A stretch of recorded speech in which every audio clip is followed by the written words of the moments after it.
सभी को good morning. एक बार फिर से जसवीर मेमोरियल एजुकेशनल इंस्टीट्यूट की ऑनलाइन क्लासेज में आपका हार्दिक स्वागत है।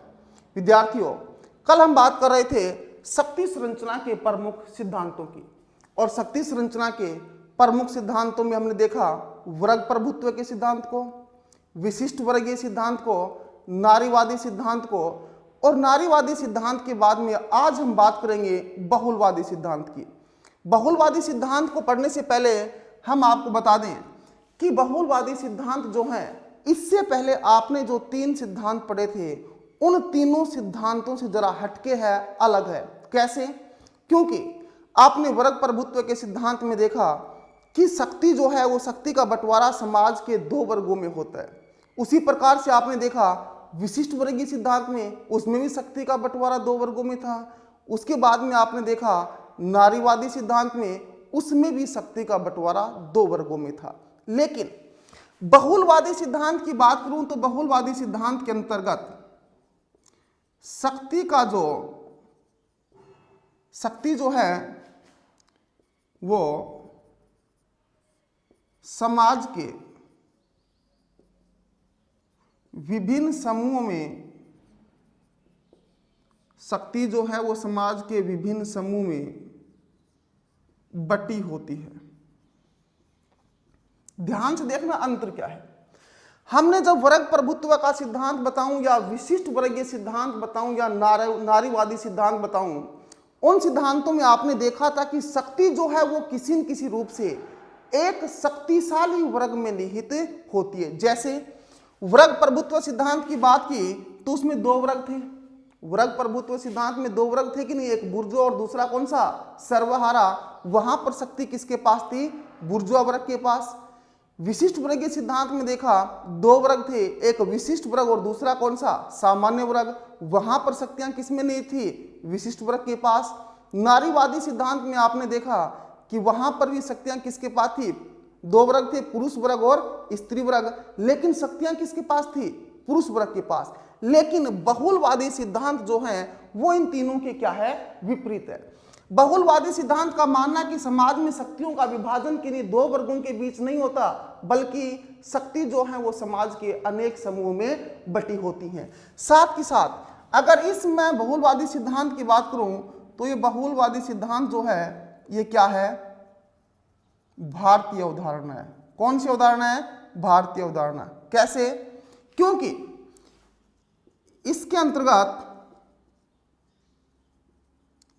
अंतर्गत जो शक्तिहीन वर्ग है, यानी कि जिसके पास शक्ति नहीं है, इसके अंतर्गत शक्तिहीन को शक्ति प्रदान करके, शक्तिहीन को शक्ति प्रदान करके उसे ऊपर उठाने का क्या किया गया, प्रयास। लेकिन अगर मैं बाकी सिद्धांतों की बात करूं तो बाकी सिद्धांतों में आपने देखा होगा कि वहां पर ऊपर उठाने का प्रयास नहीं किया गया, बल्कि एक वर्ग के द्वारा दूसरे वर्ग का क्या किया गया, शोषण किया गया है। लेकिन ऐसा यहां पर कुछ भी नहीं है। यहां पर शोषण नहीं किया गया, बल्कि शक्तिहीन वर्ग को शक्ति प्रदान करके उसे ऊपर उठाने का क्या किया गया, प्रयास। तो यह हुआ आपका कौन सा सिद्धांत, बहुलवादी सिद्धांत। क्या रखना है कि ये तीनों सिद्धांतों से बिल्कुल क्या है, हटके है, अलग है। क्योंकि तीनों सिद्धांतों में शक्ति जो है वो समाज के किसी एक विशेष वर्ग में होती है, जबकि बहुलवादी सिद्धांत में शक्तियों का बंटवारा समाज के विभिन्न समूह में होता है। ये एक भारतीय अवधारणा है। इसके अंतर्गत शक्तिहीन को शक्ति प्रदान करके उसे ऊपर उठाने का क्या किया गया, प्रयास। तो ये हुए हमारे शक्ति संरचना के प्रमुख सिद्धांत। शक्ति संरचना के प्रमुख सिद्धांत होने के बाद में अब हम बात करेंगे सत्ता की, क्योंकि आपका जो शक्ति टॉपिक है वो क्या हो चुका है, कंप्लीट। शक्ति के बाद में अगला जो टॉपिक होगा आपका वो होगा सत्ता। बहुत इंपॉर्टेंट है। सत्ता से 2018 में क्वेश्चन भी पूछा गया था, सत्ता की परिभाषा पूछी गई थी। बताएंगे क्या पूछी गई थी। देखो अब हम बात करेंगे 2 नंबर पे किसकी, सत्ता की। सत्ता कह सकता हूं, अंग्रेजी की बात करूं तो अथॉरिटी कह सकता हूं। देखो सत्ता क्या है, सत्ता पालन के आधार क्या है, सत्ता कितने प्रकार की होती है, कौन कौन से इसके रूप है, किस प्रकार से सत्ता का प्रयोग किया जाता है, किस प्रकार से नहीं। सबसे पहले हम बात करेंगे, सबसे पहले हमने पढ़ा बेटा शक्ति, शक्ति के बाद में अब हम बात करेंगे सत्ता की। अंतर देखेंगे शक्ति क्या है और सत्ता क्या है। देखो अगर मैं बात करूं, देखो क्या लिखा, प्राचीन एवं मध्यकालीन, प्राचीन एवं मध्यकालीन राजतंत्रात्मक व्यवस्था में, ध्यान से देखो मैंने क्या लिखा, प्राचीन एवं मध्यकाल में जो व्यवस्था विद्यमान थी वो कौन सी थी, राजतंत्रात्मक। यहां बात विशेष ध्यान रखना, प्राचीन एवं मध्यकालीन जो राजतंत्रात्मक व्यवस्था थी, उस राजतंत्रात्मक व्यवस्था में किसको, शक्ति को महत्वपूर्ण माना जाता था। महत्व किसको दिया गया, शक्ति को। इसका मतलब उस समय शक्ति का बहुत अधिक क्या था, महत्व। लेकिन अगर इसके विपरीत में आज की बात करूं, वर्तमान समय की बात करूं, तो देखो क्या वर्तमान में राजतंत्रात्मक है क्या, नहीं। आधुनिक राजतंत्रात्मक का स्वरूप क्या हो गया, लोकतांत्रिक। आधुनिक लोकतांत्रिक व्यवस्था में, आधुनिक लोकतांत्रिक व्यवस्था में, यानी कि प्राचीन एवं मध्यकालीन जो राजतंत्रात्मक व्यवस्था थी उसमें शक्ति को महत्वपूर्ण स्थान दिया गया। लेकिन मैं बात करूं आधुनिक लोकतांत्रिक व्यवस्था की, तो आधुनिक लोकतांत्रिक व्यवस्था में शक्ति को नहीं बल्कि शक्ति के स्थान पर किसको महत्वपूर्ण स्थान दिया गया है, सत्ता को। याद रखना, दो क्वेश्चन बनते हैं, प्राचीन एवं मध्यकालीन राजतंत्रात्मक व्यवस्था में शक्ति को महत्व दिया गया, सत्ता को। तो किसको, शक्ति को। बात करूं आधुनिक लोकतांत्रिक व्यवस्था में किसको महत्व दिया गया, शक्ति को या सत्ता को। आंसर क्या होना चाहिए, सत्ता। अब हम बात करेंगे सत्ता क्या है, या मैं कहूं सत्ता की परिभाषा। ध्यान से देखो, सत्ता के बारे में जानकारी प्राप्त करते हैं, सत्ता क्या है। छोटी सी परिभाषा लिखता हूं, सत्ता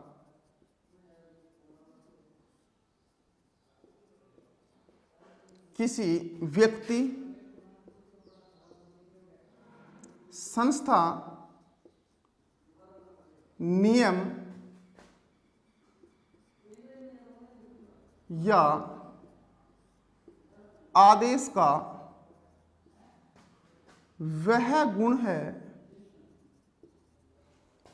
सत्ता किसी व्यक्ति, संस्था, नियम या आदेश का वह गुण है जिसके कारण इसे स्वेच्छा से, यानी कि अपनी इच्छा से, स्वेच्छा से स्वीकार कर इसके निर्देशों का पालन किया जाता है, पालन किया जाता है। ध्यान से देखना, यहां ये परिभाषा लिखिए, तब तक निश्चित आपको समझ में नहीं आया कि सत्ता क्या है, लेकिन अभी देखो तुरंत समझ में आएगा आपको। सत्ता किसी व्यक्ति, संस्था, नियम या आदेश का वह गुण है जिसके कारण इसे नागरिक या लोग स्वेच्छा से स्वीकार करके इसके निर्देशों का क्या करते हैं, पालन। कहने का मतलब कोई भी व्यक्ति हो या सत्ताधारी हो जिसके पास क्या है, सत्ता, वो कोई भी आदेश देता है, वो हमें कोई भी क्या देता है, आदेश। अगर उसके आदेशों को हम अपनी इच्छा से स्वीकार करके, यानी कि अपनी मर्जी से उसके आदेशों को स्वीकार करके अगर हम उसके निर्देशों का पालन करते हैं तो उसे हम क्या कहेंगे, सत्ता। मैंने कहा सत्ताधारी ने हमें क्या दिए, निर्देश दिए, मैं कह सकता हूं कि आदेश दिए, उसको उन निर्देशों या आदेशों को हमने क्या किया, अपनी मर्जी से क्या किया, स्वीकार किया। कैसे स्वीकार किया, मर्जी से स्वीकार किया। अगर हम उसकी मर्जी से स्वीकार न करके अगर हम दबाव में स्वीकार करते हैं तो दबाव में स्वीकार किया गया निर्णय को हम सत्ता नहीं कह सकते, बल्कि उसको क्या कहेंगे, शक्ति। लेकिन अगर हम अपनी इच्छा से स्वीकार कर रहे हैं तो वो क्या है, सत्ता। अगर मैं छोटा सा अलग तरीका बताऊं, 3 शब्द हैं, देखो, एक है शक्ति, एक है वैधता और तीसरा क्या है, सत्ता। ध्यान से देखो, मैंने तीनों अलग अलग शब्द लिखे, शक्ति, वैधता या सत्ता। शक्ति के बारे में हम बात कर चुके हैं। वैधता का मतलब होता है जो नियम या कानून क्या है, उचित है, या मैं कहूं कि सही है, या मैं कहूं कि जो नियम या कानून जनता के हित में है, उसे हम क्या कह सकते हैं, वैध कह सकते हैं। अब हम बात करेंगे सत्ता की। देखो, शक्ति आपने देखी, जब इस शक्ति में क्या जुड़ जाती है, वैधता जुड़ जाती है। ध्यान से सुनो, जब शक्ति में क्या जुड़ गई, वैधता, या मैं कहूं कि शक्ति में कोई उचित नियम जुड़ गया, तो वो क्या बन जाता है, सत्ता बन जाती है। क्या बन जाती है, सत्ता। मैंने कहा शक्ति के साथ क्या जुड़ी, वैधता। शक्ति के साथ क्या जुड़ी, वैधता जुड़ी, तब वो क्या बना, सत्ता बना। क्या बनी वो, सत्ता। यानी कि दूसरी परिभाषा कह सकता हूं मैं कि वैध शक्ति ही क्या है, सत्ता है। वैध शक्ति ही क्या है, सत्ता है। अब शायद ये परिभाषा आपको समझ में आ गई होगी। यानी कि हम किसी नियम, आदेश या गुण को अपनी इच्छा से स्वीकार करके, सत्ताधारी के आदेशों को अपनी इच्छा से स्वीकार करके उसके निर्देशों का क्या करते हैं, पालन करते हैं, उसे हम क्या कहेंगे, सत्ता कहेंगे। या मैं कहूं वैध शक्ति ही क्या है, सत्ता। यानी कि शक्ति में अगर आप वैधता जोड़ दोगे तो वो क्या बन जाएगी, सत्ता। अभी भी नहीं समझ में आया, आपको एग्जाम्पल देता हूं, ध्यान से सुनना। जैसे मैं एग्जाम्पल दूंगा आपको तुरंत समझ में आएगा कि सत्ता क्या होती है। दो एग्जाम्पल देता हूं। जैसे एग्जाम्पल नंबर 1, मैं कहूं कोई बलशाली व्यक्ति है, कोई क्या है, बलशाली, यानी कि ताकतवर व्यक्ति है। मैं कहूं कि कोई गुंडागर्दी करने वाला व्यक्ति है। कोई बलशाली व्यक्ति आपको कोई क्या देता है, आदेश देता है, या मैं कहूं कि आपको कोई गलत काम करने पर क्या करता है, मजबूर करता है। कौन, बलशाली व्यक्ति।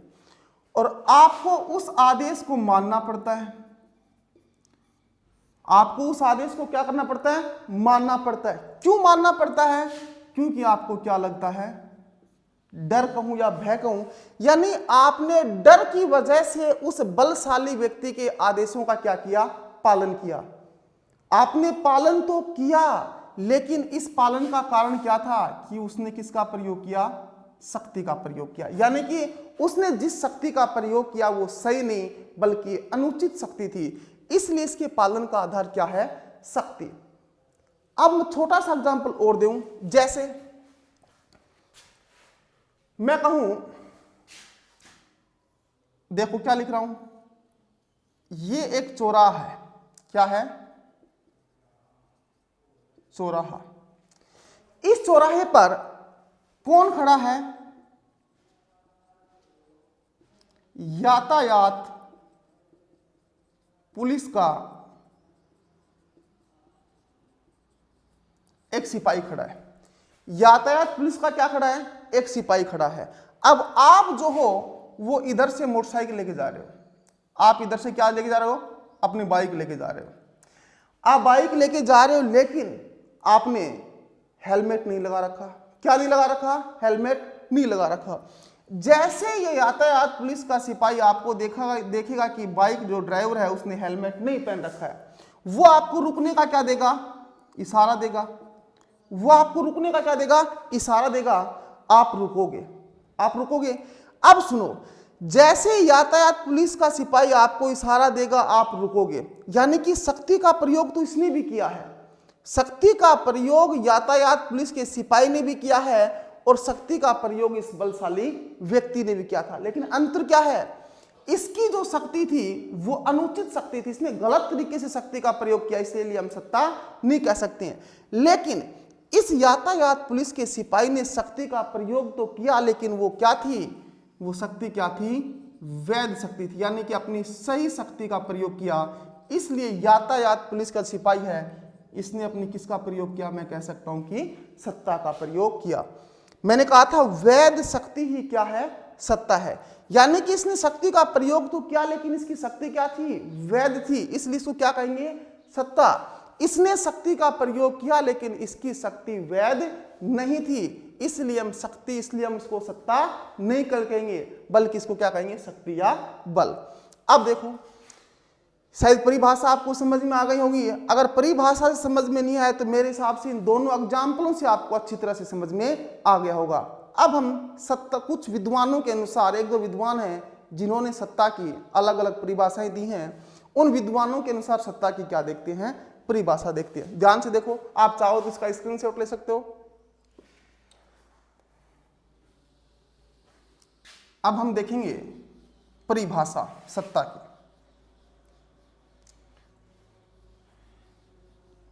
देखो,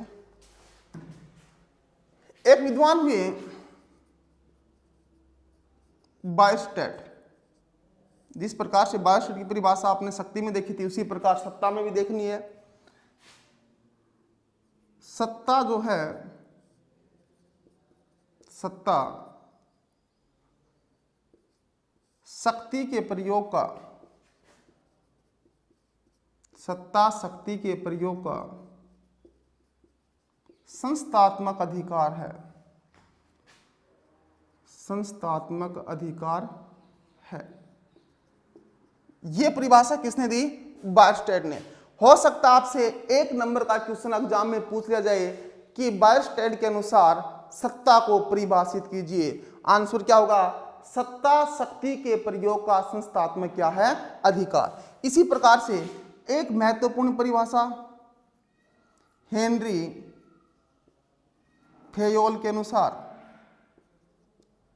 यह परिभाषा भी इंपॉर्टेंट है। इंपॉर्टेंट इसको मैं इसलिए कह सकता हूं कि ये जो परिभाषा है, ये आपके बोर्ड एग्जाम 2018 में एक नंबर का क्वेश्चन आया था कि हेनरी फेयोल के अनुसार सत्ता को परिभाषित कीजिए। देखो क्या है, सत्ता आदेश देने का अधिकार, सत्ता आदेश देने का अधिकार तथा आदेश पालन करवाने की, आदेशों का, ऐसे कर लो, आदेशों का पालन करवाने की शक्ति है, शक्ति है। ध्यान से देखो, मैंने कहा कि हेनरी फेयोल के अनुसार जो परिभाषा है वो बोर्ड एग्जाम 2018 में एक नंबर का क्वेश्चन पूछा जा चुका है। हेनरी फेयोल ने क्या कहा कि सत्ता जो है वो आदेश देने का अधिकार तथा आदेशों का पालन करवाने की क्या है, शक्ति है। इसने कहा, बायस्टेट ने, कि सत्ता शक्ति के प्रयोग का क्या है, संस्थात्मक अधिकार है। ये हमने बात की सत्ता के सामान्य परिचय की। सत्ता क्या है, सत्ता की परिभाषा क्या है, किस प्रकार से सत्ता का प्रयोग होता है। शायद परिभाषा आपको समझ में आ गई होगी। किसी व्यक्ति, संस्था, नियम या आदेश का वह गुण जिसे व्यक्ति अपनी इच्छा से स्वीकार करके उसके आदेशों का क्या करते हैं, पालन। दूसरी भाषा में कहूं, दूसरे शब्दों में कहूं तो वैध शक्ति ही क्या है, सत्ता। इसके बाद में एक इंपॉर्टेंट टॉपिक की बात करेंगे हम सत्ता के ही, क्या है, सत्ता पालन के प्रमुख आधार। देखो, अगला हमारा जो टॉपिक होगा सत्ता से वो है सत्ता पालन के आधार। सत्ता पालन के जो मुख्यतः आधार हैं वो 4 आधार हैं। कितने आधार हैं, 4। देखो कौन कौन सी। नंबर 1, विश्वास। नंबर 2 की बात करूं, एकरूपता। नंबर 3 की बात करूं, लोकहित। और नंबर 4 की बात करूं, आप कह सकते हो दबाव। देखो, सत्ता पालन के प्रमुख आधार क्या क्या हैं। विश्वास, एकरूपता, लोक हित और दबाव। यहां से आपसे क्वेश्चन पूछा जा सकता है, हो सकता है 4 नंबर का क्वेश्चन पूछ लिया जाए। क्या 4 नंबर का क्वेश्चन पूछ लिया जाए कि सत्ता पालन के प्रमुख आधार क्या क्या हैं, स्पष्ट कीजिए। लेकिन अगर चाहे तो बोर्ड इस क्वेश्चन की लैंग्वेज को चेंज भी कर सकता है। क्या कि नागरिक सत्ता का पालन क्यों करते हैं, सत्ता का पालन क्यों करते हैं, तो भी आंसर आपका क्या होगा, विश्वास, एकरूपता, लोकहित और दबाव। ये वो कारण हैं जिनके कारण नागरिक सत्ता का क्या करते हैं, पालन। इनको बारीकी से देखेंगे। पहले हम विश्वास को देखेंगे, विश्वास के बाद में हम एकरूपता को देखेंगे, एकरूपता के बाद में हम लोकहित को, और लोकहित के बाद में किसको, दबाव को। तो सबसे पहले हम जो बात करेंगे वो किसकी करेंगे, सबसे पहले हम बात करेंगे विश्वास की। देखो विश्वास, सत्ता पालन के जो प्रमुख आधार हैं उसमें सबसे पहले हम बात करेंगे किसकी, विश्वास की। ध्यान से देखो विश्वास, मैं 2 नाम लिख रहा हूं। एक नाम लिखा मैंने सत्ताधारी और एक नाम लिखा मैंने अधीनस्थ। सत्ताधारी का मतलब सब जानते हो आप, यानी कि जिसके पास वर्तमान में सत्ता मौजूद है, जिसके पास सत्ता है या जो सत्ता का प्रयोग कर रहा है। अधीनस्थ यानी कि सत्ताधारी के अंडर में जो काम करने वाले लोग हैं, कर्मचारी हैं, जनता कह सकता हूं मैं, उसको क्या कहूंगा, अधीनस्थ। कहने का मतलब है सत्ताधारी और अधीनस्थों के बीच में क्या बना रहे, विश्वास। या मैं कहूं कि ये जो अधीनस्थ हैं, यानी कि सत्ताधारी के नीचे काम करने वाले लोग, ये जो अधीनस्थ हैं, अगर इन अधीनस्थों का विश्वास है किसके प्रति, सत्ताधारी के प्रति, अगर इन अधीनस्थों का विश्वास है किसके प्रति, सत्ताधारी के प्रति, तो वहां पर सत्ता का पालन क्या होगा, सरलता से होगा। क्यों, अगर मान लो इसका विश्वास इनके प्रति बना हुआ है तो ये जो भी कोई आदेश देंगे उस आदेशों की क्या होगी, पालना होगी। या मैं कह सकता हूं कि अधीनस्थों और सत्ताधारी के बीच में जो विश्वास है, या मैं कहूं ये विश्वास जितना अधिक, ये विश्वास जितना अधिक गहरा होगा, सत्ता का पालन उतनी ही, सत्ता का पालन उतनी ही सरलता से होगा। सत्ता का पालन उतनी ही क्या होगा, सरलता से। ध्यान सुनना, फिर से मैं बात कर रहा हूं विश्वास की। मैंने कहा कि अधीनस्थों का अगर सत्ताधारी के प्रति क्या है, विश्वास, अधीनस्थों का अगर सत्ताधारी के प्रति क्या है, विश्वास, तो सत्ता का जो पालन है वो सरलता से होगा। दूसरे शब्दों में कह सकता हूं कि अधीनस्थों और सत्ताधारी के मध्य जो विश्वास है, अगर ये विश्वास जितना अधिक गहरा होगा, जितना ज्यादा गहरा होगा, सत्ता का पालन उतनी ही क्या होगा, सरलता से होगा। छोटा सा एग्जांपल दूं, जैसे वर्तमान प्रधानमंत्री कौन है, नरेंद्र मोदी। या मैं कहूं कि वर्तमान में सत्ताधारी कौन है, नरेंद्र मोदी। अगर हम लोगों का माननीय प्रधानमंत्री के प्रति विश्वास है तो वो कोई भी आदेश या निर्देश देंगे तो हम उस आदेश या निर्देश की उतनी ही सरलता से क्या करेंगे, पालन करेंगे। पालन करने के पीछे कारण क्या है, क्योंकि हमारा जो है वो सत्ताधारी के प्रति क्या है, विश्वास है। अगर सत्ताधारी के प्रति विश्वास होगा तो सत्ता का पालन उतनी अधिक क्या होगा, सरलता से।